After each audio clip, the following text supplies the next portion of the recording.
भारताचे नेमके किती रुग्ण आहेत त्याचा आकडा नाही. 6 कोटी रुग्णांची रक्त तपासणी केल्यानंतरच तो निश्चित कळू शकेल. पण सरकारच्याच एका पाहणीत भारतात सध्याच्या घडीला 14 लाख स्त्री पुरुष रुग्ण आहेत. अर्थातच तपासणीनंतर हा आकडा कित्येक पटीने वाढू शकतो. भारतातल्या सिकल सेल ॲनिमिया संदर्भात मोलाचं काम करणारे म्हणून डॉक्टर सुदाम पाटील यांचं नाव घेतलं जातं. मध्य प्रदेश आणि महाराष्ट्रातल्या आदिवासी भागातून त्यांना आदिवासींच्या रक्तावर संशोधन करताना इथेही सिकल सेलचे रुग्ण असल्याचं आढळलं. त्यांना या कामासाठी पद्मश्री देऊन सन्मानित केलं गेलंय. आमच्या गेल्या 40 वर्षाच्या इतिहासामध्ये इतर लोकांचे जे कल्पना होते त्या मुद्द्याला करायचं आहे असे केलेलं आहे. हा नाहीसा झाला. आता पेशंटला 17 महिने लायसन्स झाले तर ते आमच्याकडे मिळतात.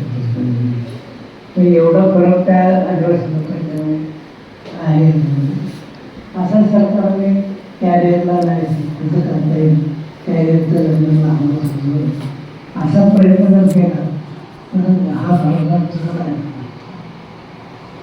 या आजाराचा समूळ नायनाट करायचा असेल तर डॉक्टर काटे यांच्यासारखे तज्ज्ञ महत्त्वाचे 2 उपाय सांगतात. एक म्हणजे मॅरेज काउन्सिलिंग आणि दुसरं लग्नाची पद्धत बदलणं. मनोज पवार यांनी आपल्या एका मुलाचं लग्न रक्त तपासणी करूनच केलंय.